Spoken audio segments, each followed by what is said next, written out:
All right, Minna fans, welcome to the Kirk Minahan Network. This is Tiny CEO. I am, of course, Menners. I'm here to chat about some recent news, react to the shows, look back on what's been another fantastic week of KMS content. I hope you're all doing well. Happy Valentine's Day to all the Minna fans out there, male or female.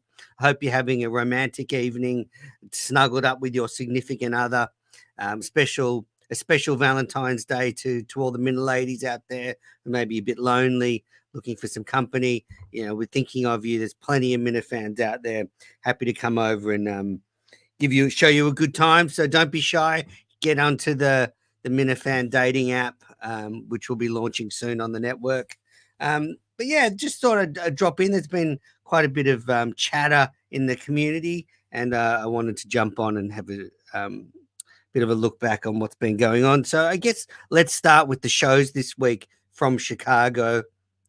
I don't. I love Jeff on the show. I think Jeff D'Lo is a great co-host for Kirk. He's almost the perfect co-host for Kirk because he knows the show.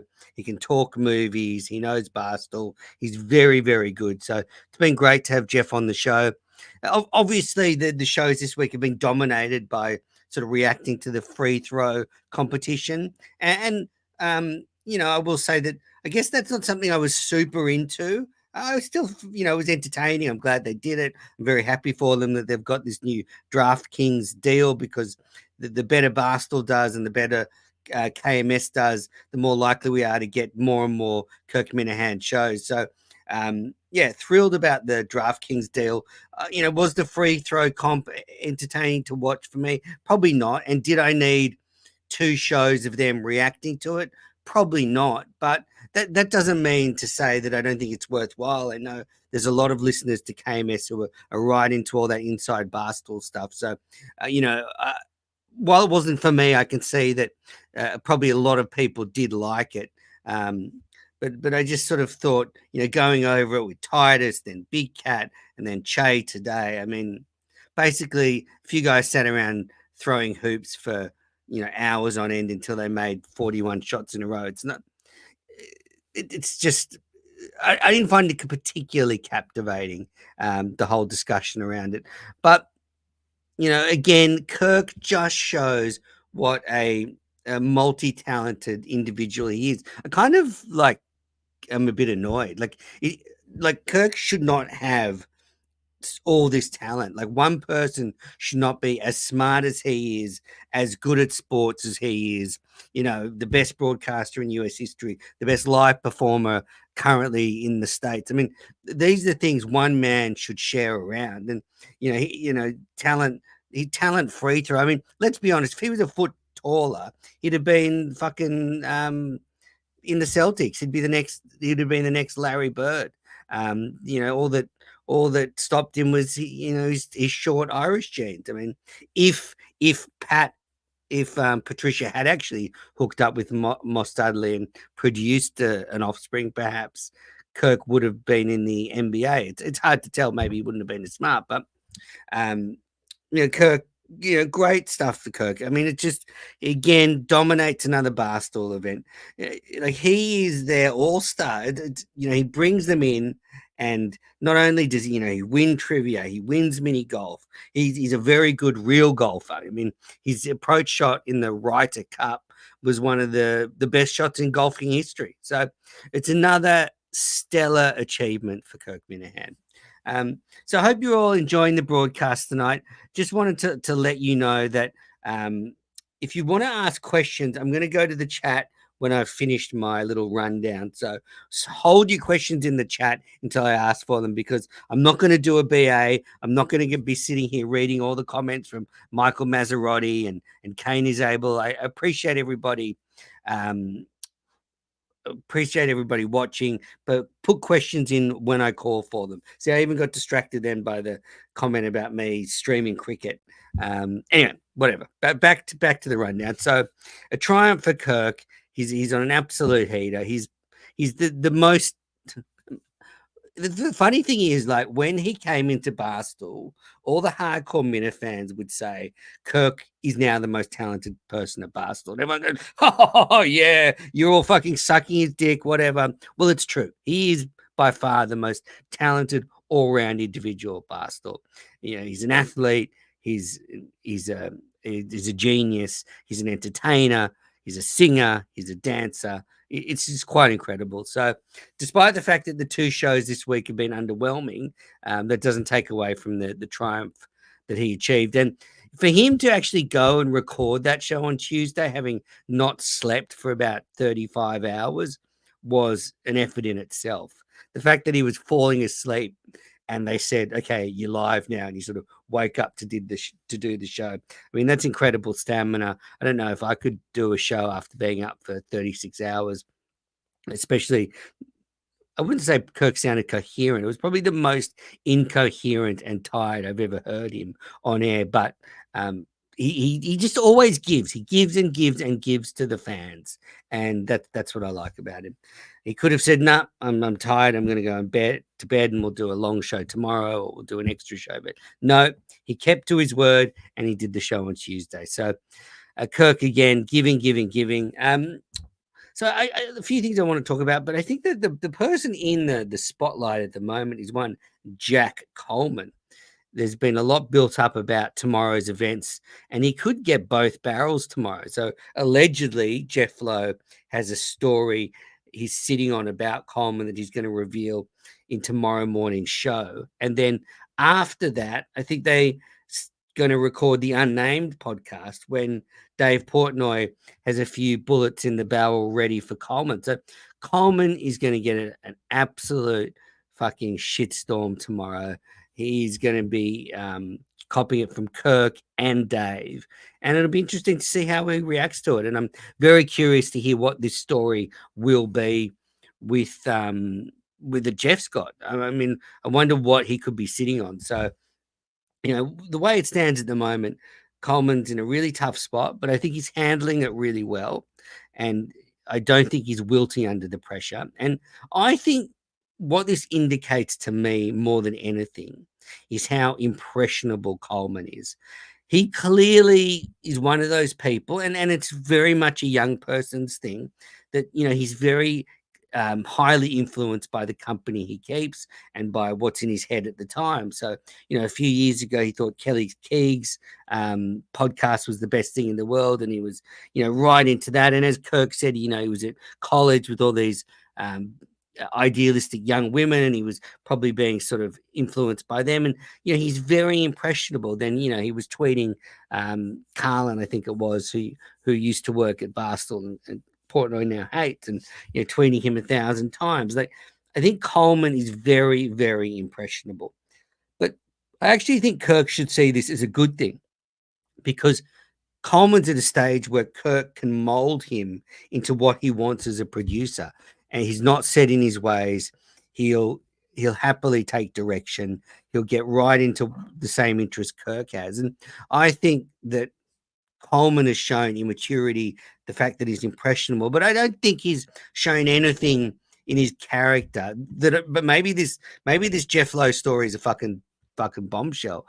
But my reading is that there probably isn't too much there other than him just being a little bit sad and a little bit desperate to get a job at Barstool. And in the end, all these things are what Kirk wants. He wants someone young and impressionable. He's got someone. He wants someone who will hustle. Well, fucking Coleman has showed he will hustle. I mean, he tweeted every Barstool employee 1,000 times to get a job. He's now got a job back at Barstool with KMS. I mean, Coleman's a worker. He's a worker, and he puts his foot on the accelerator and he doesn't give up. And I think that while some of it's been clearly misdirected and he's probably focused his energies in the wrong place, I actually think that this shows that Coleman is the right guy. That, you know, imagine a couple more years with Kirk, how in tune Coleman will be to what Kirk wants. And I think there's a real opportunity here for Kirk to, as I said, make Coleman the producer he wants.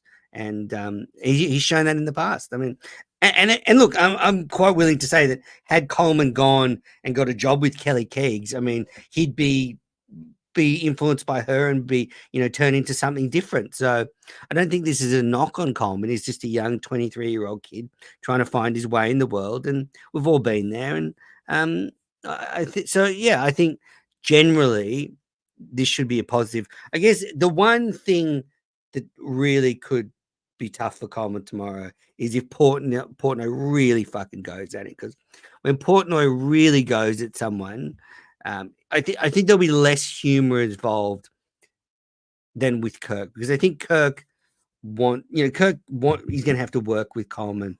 He wants to build the relationship, despite the fact that he wants to give him shit.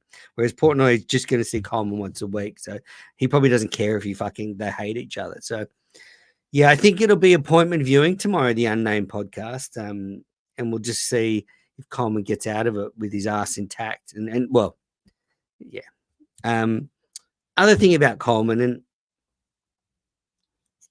I have to defend him here. So there was some discussion on the main show on Wednesday's episode that Coleman is too obsessed with the Minifans, and he's too obsessed with the network, he's too obsessed with Minifan news, and that Kirk brought up the example, 600 people might watch a show on the network, whereas 70 plus thousand are listening to the podcast.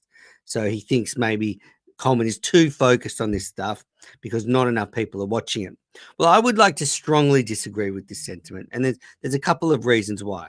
Firstly, this is Kirk being influenced by a few idiots on Twitter, and this is what's called negativity bias. So Kirk could see 500 tweets about how good the show is, but he sees one tweet from someone that says, all you do is talk about Minifans, and that's the tweet that sticks in your head. So I think this is negativity bias from Kirk. He's seen one or two tweets, and that's triggered him to think this. I don't think it's a real issue. And I would argue, actually, what Coleman's doing is the right thing, because what a lot of Minifans want is Coleman and the producers to pull out the interesting stuff from the Minifan content, to pull out the drama from the Minifan content. A lot of Minifans might not have the time or the inclination to watch every show on the network, or watch Meeting of the Minds, or listen to Beyond Average podcast, or listen to Montante's World. But if something notable happens, it is the job of the producers to pull that out and play it on the main show. And I don't think it's a legitimate argument to say just because 600 people watch, say, Steve from Gloucester's episode, we shouldn't play any audio. If something's funny, something's entertaining, there's some kind of drama in the Minifan world that you can pull it out, then bring it to the main show. Why not? And I think that's the producer's job. So I disagree with Kirk on this. I don't think Coleman's too Minifan focused at all. I think he's appropriately Minifan focused. He seems to have sort of three main areas that he delves into: Barstool stories, Minifan stories, and general news stuff. And the general news stuff, I think he's still learning about what tweaks Kirk's interest. He brought up some all-time bad stories in the last couple of weeks. But yeah, I think Coleman, the way he's handling the Minifans is the right way. And I think Kirk should be really conscious not to just, because one person tweets on Twitter that, that's too much Minifan stuff. I just disagree. I think I hear from a lot of Minifans that they might not have time to keep up with the network all the time, but they like it when the producers bring out the highlights. So that's my thoughts around that. I thought Coleman was unlucky today. Next topic. Well, probably many of you don't know this, but I went on Beyond Average podcast on the weekend, and I've got to say, Mick is really fucking triggering. And now I know how Blind Mike felt when he was in studio with Mick. Mick is an infuriating, entitled little fucking asshole. I mean, I like him. I want him on the network. He's a nice guy. I'd consider him a friend, but he is so triggering. His attitude, he's got the most punchable face. I mean, when I was speaking to him on the phone, I wanted to jump through the phone and fucking throttle him on the weekend, because what I can't stand is that, it's fake drama. So in private, I have been speaking to Mick about getting BAP onto the network. He's repeatedly said there's renovations at home. He can't use cameras at the moment. And when that's all over, he'll let me know and he'll come on the network. Then he tweets out, because he hasn't got enough attention that week. So he tweets out, "Oh, I want to be able to upload the show to myself. I shouldn't have to go through anyone." It's this stupid, entitled fucking attitude of why people hate him and why he hasn't got a job anywhere, because that attitude will not get you far in life. That sort of entitlement. And, behind the scenes, I thought we were working well to get the show onto the network. And then he starts waving his hands around that he should have access because he used to. Well, the network for a while there was fucking derelict and unloved. Cullinane didn't give a shit about it. The main show didn't give a shit about it. And eventually, Sneakers and I were able to revive this dead corpse. So just because he had access to upload Beyond Average podcast then, when it was the only show going up, doesn't mean he should have access now for many reasons. For a start, he won't know what else is being submitted and uploaded. So he could end up, submitting a show and uploading it, and there's another show being submitted and uploaded. So you can't just have people, willy-nilly just putting shows up there. I like to spread out the releases if possible. And then the fucking moron, this little fucking turd burglar, he was saying, "Oh, I like to record late at night. I don't know if that's going to work with Menners." Is he a fucking lunatic? Like, does he not realize I'm in Australia? Does the whole time has he believed he and Christian's bit that I'm in New Jersey somewhere? If every Minifan recorded at the middle of the night, that would be perfect for me. That is the middle of my day here. You fucking idiot. You fucking idiot, Mick. You really are fucking idiot. And you get me on the phone and you're like, "Oh, I should be able to do it myself." And then you're saying, "I'm not going to go through Joe the Axe." You should fucking bow down and kiss her fucking feet, because she's done more for this network and she's done more than KMS than you've ever done. Sure, she doesn't go in there yelling and screaming like a little bitch and leaving shows midway, but she puts in time and hours for KMS and the KMS network. And you're just there, "Oh, you shouldn't have to submit it to," fuck you. Fuck your entitled attitude. Fuck your stupid show. I mean, let's call a spade a spade. You and Christian are fucking awful. Like, Christian is a fucking drip. You have, you go on these crazy fucking rants where you're screaming about nothing, absolutely nothing. Like, you got upset at Blind Mike for not following you on Twitter during the producer search, you fucking little bitch. And you got upset at me for not being able to upload your show when you never even talked about it with me. Like, as I said, there are plenty of solutions to getting your show up there. It's not just dependent on me. You've got Joe, and we've got a third backup of Coleman. So honestly, fucking get your shit together. And, he says network ultimatum. Who gives a shit? It's only an ultimatum. The other party actually cares about it, you dickhead. So that was my appearance on Beyond Average podcast. I would imagine Beyond Average podcast is not hitting the network soon. What else is happening on the network? Well, we had the first sports tournament on the network, the Fonz golf finals, and that was very well organized by Sneakers and BA. And I think it could be the first of more of these video game type tournaments. I think the spectators and the contestants seem to have a good time. So certainly open to more of those broadcasts in the future if you've got ideas.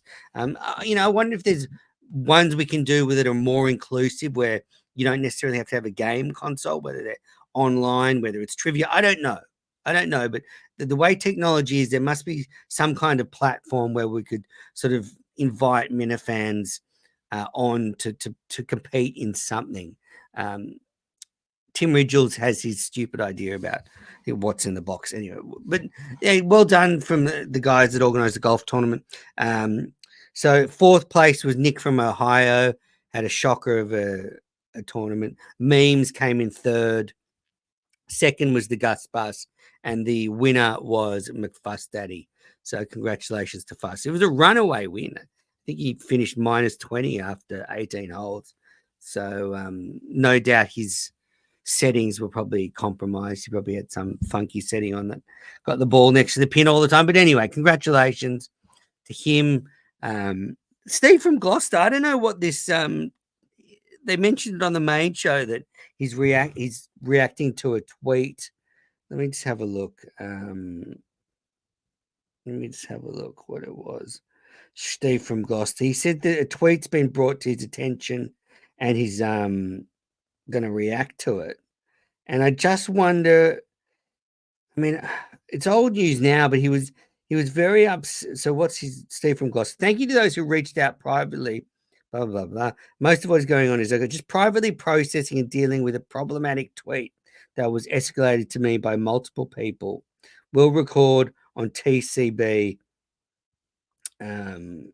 this weekend. Well, I think that could be to do with the tweet about him getting someone kicked off Twitter. I'm not sure. He's denying reporting that person. That person alleges Steve from Gloucester reported them and got them thrown off Twitter. Who knows? All I know is it is old news. Like, this happened like a week ago. So I'm not sure if it's still going to maintain interest. Maybe it's something we don't know about. Maybe it's a new tweet. So stay tuned for that one. I know Steve's getting a lot of shit on the main show, and he's certainly a different person than he was when he first reared his ugly head into the world. But let's give him time. I think it's value having him react to the show. And I like Steve. I mean, he's had his good moments and his bad moments, but I think you have to admit, since he's been on the network, it's been a positive for the network. So well done, Steve from Gloucester. Speaking of the network, well, there's a few bits of news. Firstly, Quantum Kirk is returning this week. I mean, KMS Rewind, sorry. So John from Scranton, I think, is producing he was producing Quantum Kirk, and he's now producing the new version of Quantum Kirk that we're calling KMS Rewind. So they've reviewed an old episode, I think, with Visionless Dave, and that may air Thursday night. John from Scranton's fucking all over the shop. Like, he's one of those people that does a million things at once and they all have problems with it. So hopefully it'll be ready by Thursday night. But still, KMS Rewind or Quantum Kirk's night is Monday night. So going forward, it's going to be a 1-2 punch. Quantum Kirk Monday, KMS Rewind, and then Mount Kirkmore Tuesday night. So it's going to be our Monday, Tuesday 1-2 punch. But John's saying he's going to have an extra episode of Rewind to deliver this week because he loves providing content to the Minnow fans. And let's be honest, he just wants to get his fat nose onto camera again. It'll just be him talking basically for an hour and VD nodding his head. So that's KMS Rewind. Mount Kirkmore, you would have seen this week with Blind Mike. If you missed it, go back and watch it. Now, I want to address some issues to do with the KMS rundown. And this is the way I see it, is there are multiple rights holders to the KMS rundown intellectual property. And here are as I see it, the rights holders. So John from Scranton and Red with the originally founded the KMS rundown in its first iteration. So John and Red have rights and IP rights to the KMS rundown. Then Ziggy and Visionless Dave have also produced many KMS rundowns. So I would say they both have IP rights over KMS rundown. So that's 4 people. And I'm going to add Sheldon in there because he's now, even though he's a fucking doofus and probably wouldn't know how to produce a show, he's been on enough rundowns with Ziggy and Red that he would definitely have IP rights. So that's 5 people. So that's John, Red, Ziggy, VD, and Sheldon. So if any one of these 5 people during the week want to do a KMS rundown, they are able to anytime. Ideally, one a week is probably enough. But if VD submits to me a KMS rundown because he wants to do one this week with Blind Owl and Little People Big World Guy, and you cannot deny the value in that. That was one of the best rundowns in the history of the show. It was a big talker on the main show. So, VD, if he wants to submit one, even if the other guys are doing one, we just have, 2 episodes of the rundown one week. That's fine. But and if none of them want to do it and John wants to do one, or if John wants to do one anyway, let's face it, he probably would love to do an extra one. Then, they all have legitimate rights over the rundown. And I support all of them. The Ziggy-led rundown, the Red-led rundown, the VD rundown. I want them all on the network. And, it was a bit, I think we saw Reds and Ziggy's, more Red though, that, and Sheldon's a little bit, their true colors when they were so upset that someone else did a rundown when they took a week off and they were considering leaving the network. I mean, how selfish is that? These guys, they come back, do 3 shows in a row, take a week off, fine, no problem. You've all got, this is a hobby. You've got stuff going on in your personal life. You've got to take a week off. Do it. Ziggy took 2 weeks off, whatever. So you take those 2 weeks off, then why have a problem with my man VD doing a rundown when they're off? So, I thought Red, really showed his selfishness with that attitude. And I think I'm supportive of all the shows. And, I would like that from the people there. I think these rundown guys, Zig, Red, and Ziggy, Red, and Sheldon, were all about themselves. This is all a little exercise for them to wave their arms around and get Kirk's attention. And BD, welcome. Good evening. Welcome to Tiny CEO. How are you? Good evening. How are you? I just jumped in at the tail end of those comments, but I do agree. They were just discussing it over on Meeting of the Minds. They are trying to bring down the network. Feels like everybody else is kind of collectively working towards building up the network. Meanwhile, they're kind of taking I believe BA calls them the anti-Menners conglomerate, and I think they're trying to facilitate false flag operations to take down the network.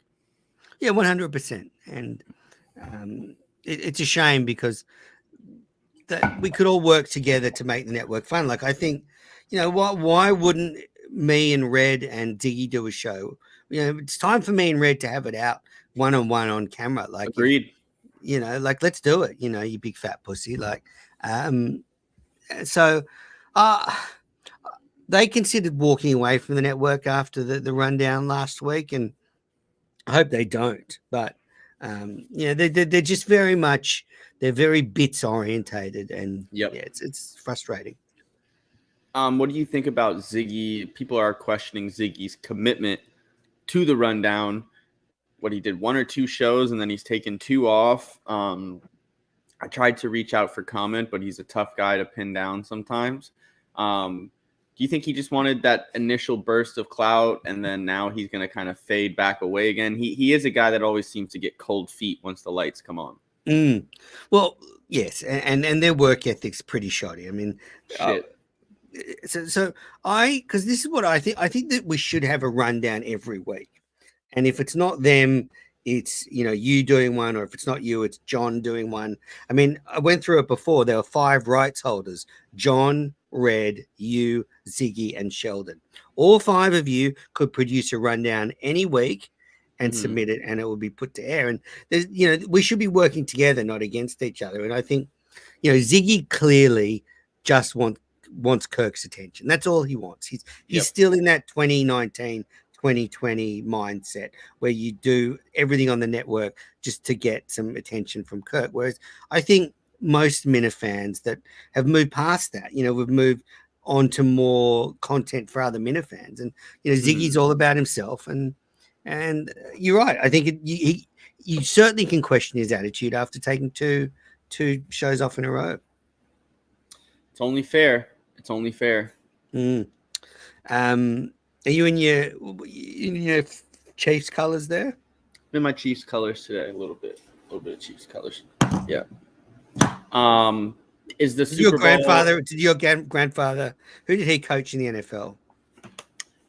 The Eagles, then the Rams, and then his final destination was the Chiefs. So that's why I remained a Chiefs fan. A lot of my cousins who live in the Philadelphia area, they went back to being Eagles fans, but me and my immediate family stayed Chiefs fans.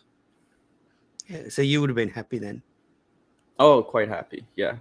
Did you watch the Super Bowl? What time was the Super Bowl for you? Oh, Super Bowl's Monday morning here, so it was sort of like, and it's big here. Brutal. Super Bowl Mondays are quite big here, and it was covered on the radio, local radio. There's quite a few fans. Yeah, but unlike Australian sport doesn't often have to deal with shootings in the wake of a title. We're lucky we don't have a lot of gun crime here. Mm-hmm. Mm. Yeah, it's the price of freedom, I guess. So, did you record KMS Rewind with John today? I thought we were doing that right now. I thought that's the link I just clicked. Really? Yeah. John, He said me, you, and him are recording it at 6, and then you sent me this link, and I clicked it. Now I realize he also sent me a link, but I thought it was the same link. well, how can he be recording KMS Rewind if he's doing Meeting of the Minds at the moment? He ended it right before. Okay. Send him the link because now I'm confused. Are you not recording that show with us? No, so I love John, but he's mentally challenged. So he sends me a message yesterday. He says, "Are you good to go tomorrow to record KMS Rewind?" And I said, "Well, like, what episode are we doing?" And then he goes, "Oh, sorry, I sent the wrong person the message with all the details a couple of days ago." And I'm like, "Well, I don't even know if I can do it tomorrow." And then I listened to the episode you want to do, and I was like, I don't really have much to say about this episode. It's very political. And I said I wanted to do the episode where Steve quits. And then he sent me a message. It's okay, I'm just going to record with VD and we'll catch up another time. Oh my God, I'm so confused. Yeah, he asked me if I wanted to switch the episode a few hours ago, but I told him I wasn't going to have time to listen to the other episode. What's his standing at the network again? He might need a demotion. This is not good leadership. Well, he's actually putting Gig in charge of KMS Rewind soon, so he'll have the steady hand of Gig. I think, and I've come to this realization over a number of years. I think you just have to take the good with the bad with John. Like, he's well intentioned. He will do a lot. But he will also mess up a few things. But I think overall, it's a net positive for the network.